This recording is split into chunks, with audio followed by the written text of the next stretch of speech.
අප දේශපාලන පක්ෂය කවමදාකවත් කිසිම තැනක කිසි වෙලාවක කාගෙවුමත් කකුලෙන් අදින දේශපාලන පක්ෂයක් නෙවෙයි. වර්තමාන තත්ත්වය උඩ එදා පාර්ලිමේන්තුවේ හිටපු තුන කෑ ගැහුවේ මොකද? අපි තුන අල්ලනවා, අපි තුන අල්ලාගෙන වැඩ කරනවා, අපිට බලය දීපුවා කියලා.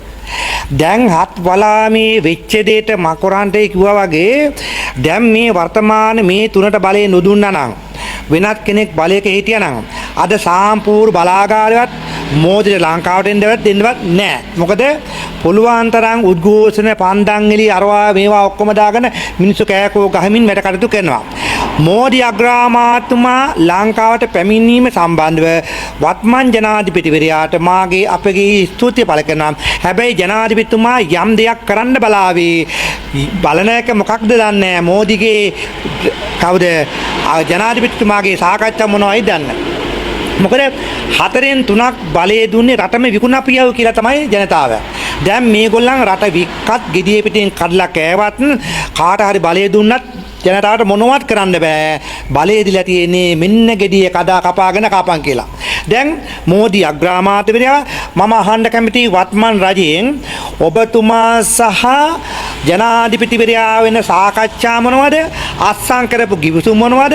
ත්‍රිකුණාමලයේ නගරයේ ත්‍රිකුණාමලයේ තෙල් ටැංකි ටික ත්‍රිකුණාමල සම්පූර්ණ බලය ඉන්දියාවට පවරනවාද?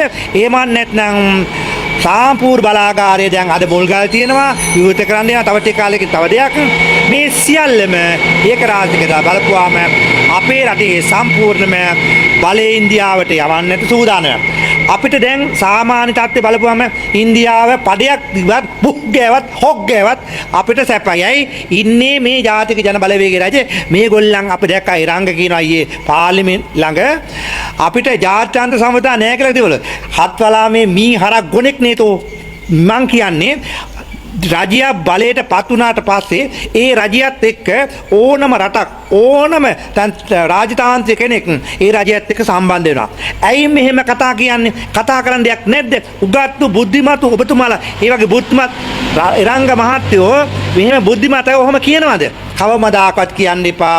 මොකද කවුරු බලයටපත් වුණත් රාජතාන්ත්‍රික මට්ටම ඒ වගේම කරගෙන යනවා.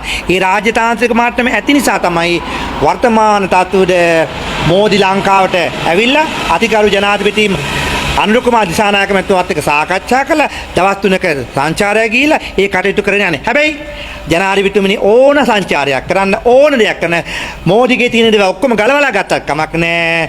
හැබැයි අපේ දේවල් ගලවලා දෙන්න නම් යන්න එපා. තිරුවන් සරණයි.